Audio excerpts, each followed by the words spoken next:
watching Let's Chat.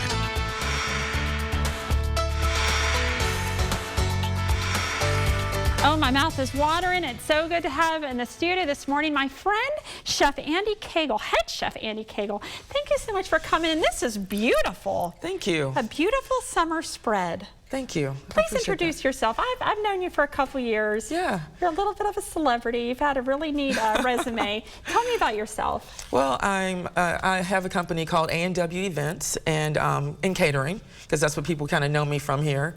I was also the director of the culinary school at Virginia College for several years. I cooked for President Obama. Wow, the inauguration that's in 2013. What did you cook? Oh gosh, it was pasta. We did a Primavera pasta and a white sauce pasta. It was 2 dishes, and everything else was crudité. Wow, what does that mean? It's all veggies, all raw veggies. What are the chances? And here we are, pasta and crudité, I know, right? Talk to me about this. This is looks like a fun summer dish. It is. This is just a classic Italian pasta salad. Let's see.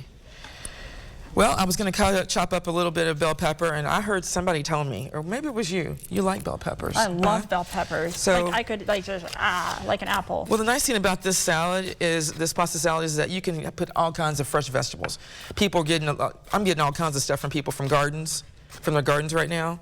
So you can put broccoli, you can put, even if you want to put some squash in it, you can. Do you feel like, so I've thought that too. These are mild tasting. Do you think the broccoli can overpower it with taste in the pasta salad? Not really. No? Not really. Okay. It's still pretty mild. The broccoli is. Now cauliflower, which is kind of stinky when you put it in something. Oh, that would probably overpower it a little bit, but not the broccoli itself. What about meats? I would probably stick with chicken, something light like that. I've even actually used salmon, to be honest, and put it in a pasta salad before. Right. So I'm just gonna I'm putting one together, but we do have a finished product over here. So you cooked the pasta already? The pasta's already cooked, so we've got a rotini pasta, which is a multicolored rotini pasta. We've got little cherry tomatoes, which I'm gonna put all this in together. I cut up a few things there. Red bell pepper. Now, I like putting a multitude of peppers. I love to see the colors. Me too. Yeah. It's such a visual dish. Right. Let's see. And I feel also, like the rotini almost catches the dressing too because of the curves. It does. It does. And the nice thing about it is if you plan ahead, then you can do this, and it's even better if you let it sit overnight in the refrigerator. Yes. Because then all the flavors, everything blends in together. I think all foods taste good the next day. Look how pretty that is. That is beautiful. It's really, really pretty. And I'm going to put a little contrast here, a little black olives in there. Sure. And that's if you want, if you like black olives. Do you? I do like black olives. Do you like green olives? No, I don't really like green olives in a martini. Yeah, but that's there about it. And this is actually like an Italian salad dressing mix. You can get in the store in a packet like this. Awesome. It kind of gives it a little bit more flavor because you don't get all the flavor from just the dressing itself. That is one, because I've made pasta salad just not following a recipe, and I didn't add that, and I've wondered why. It didn't have a lot of flavor. That's it was a little, yeah. If you add a seasoning like that, it could be a salad seasoning mix, any flavor. It could be ranch. Okay. Yeah, you could add ranch to it. Would that taste good with the Italian dressing, or would you keep it with the ranch? Yeah. It would. It would just it's just giving it more flavor. Oh, if you don't want to mix up your own stuff. Right. Well, what are some other good ideas for summer dishes? Well, you can do some kebabs. Okay. That's always good. I love to do a barbecue and do kebabs, all kinds of fresh vegetables. Let's see. Maybe even do, besides doing a pasta salad, doing a potato salad. Yum. I love doing like a roasted potato salad where you put it on the grill. How do you make a potato salad on the grill? Well, you take the potatoes and I par cook them. Okay. Cut them in half, put them on the grill, and get that grill flavor in them. Right. Then you chop them up and make the potato salad. I see.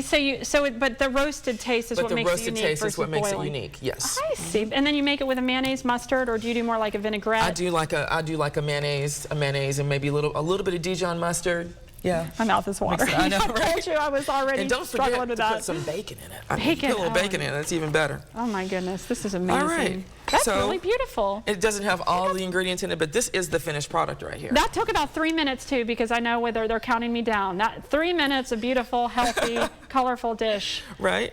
And also, I wanted to say, yes, I something saw else these. that you can do that very quickly is they're Rayburn sandwiches. I don't know if you've ever had these before. No, but they look good. They are, it takes 90 seconds in the microwave. Okay. Pop it in the microwave. My favorite is the Philly cheesesteak. Oh, I love Philly cheesesteak. I know, and it's surprisingly wonderful. It 90 really is very seconds. good. 90 seconds is something you can take. You can do a picnic with your kids in the backyard.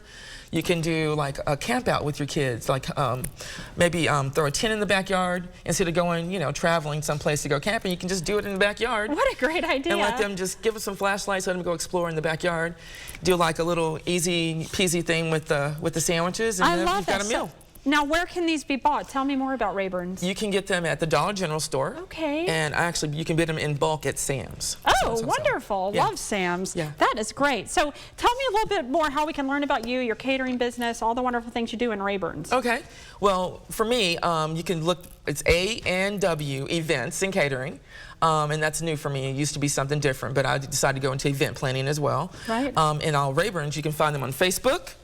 You can find them on Instagram, and you can also find them on Twitter. Thank you. Andy, it was welcome. so good to see you. You're a lovely person. I'm glad to catch up. Glad to have you in the studio. Hope we can have you back again soon. I'd love to come back. Yes, thank you. AandWEvents.com. Yes, .com. Perfect. Go check her out. Andy Cagle, a great friend, a great person, celebrity chef, cook for President Obama here in the house. That's so awesome. Thank you so much for coming on. Thank you for having me. Thanks, Andy. Andy. Andy. I love it.